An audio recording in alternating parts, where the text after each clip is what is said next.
कभी आपने सोचा है कि अमेरिका के प्रेसिडेंट डोनाल्ड ट्रंप के टैरिफ बढ़ाने की धमकी देते ही सारे देश डर क्यों जाते हैं। टैरिफ का तो मतलब होता है इंपोर्ट ड्यूटी, और इंपोर्ट ड्यूटी बढ़ाने की धमकी से आखिर क्यों डरना। अगर अमेरिका टैरिफ बढ़ा सकता है तो बाकी देश भी तो बढ़ा सकते हैं। इंटरनेशनल ट्रेड में टैरिफ का जवाब टैरिफ से दिया जा सकता है और दिया भी जाता है, लेकिन फिर भी अमेरिका से लोग इसलिए डर जाते हैं क्योंकि अमेरिका की मार्केट दुनिया की सबसे बड़ी मार्केट है। 28 ट्रिलियन डॉलर की मार्केट है। भारत की मार्केट से 7 गुना और चीन की मार्केट से 2 गुना बड़ी जीडीपी है अमेरिका की।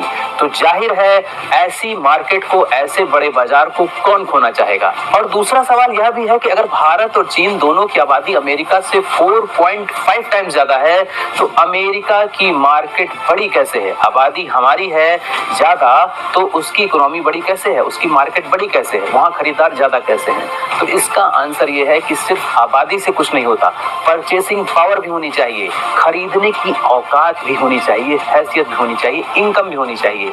अमेरिका में पर कैपिटा इनकम बहुत ही ज्यादा है और इसी वजह से वहां खर्च करने की ताकत भी ज्यादा है लोगों में।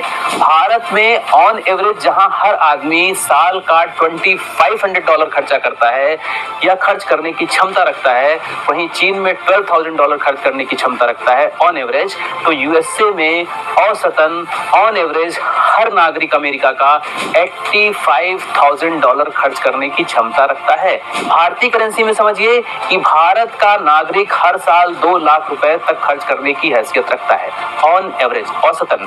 तो वहीं अमेरिका का नागरिक औसतन साल का 75 लाख रुपए खर्च करने की क्षमता रखता है। तो ऐसे बाजार की दादागिरी क्यों नहीं चलेगी, ऐसी मार्केट की दबंगई क्यों नहीं चलेगी। ऐसे समझिए कि किसी घर में 10 लोग हों और किसी घर में 2 ही लोग हों, लेकिन उन 2 लोगों की total asset, total income, total property 10 लोगों की टोटल इनकम, टोटल प्रॉपर्टी से कई गुना ज्यादा हो, तो जाहिर है उस परिवार का प्रभाव रहेगा ही। उस परिवार से दोस्ती हर कोई रखना चाहेगा और उससे दुश्मनी कोई नहीं रखना चाहेगा। कभी आपने सोचा है कि अमेरिका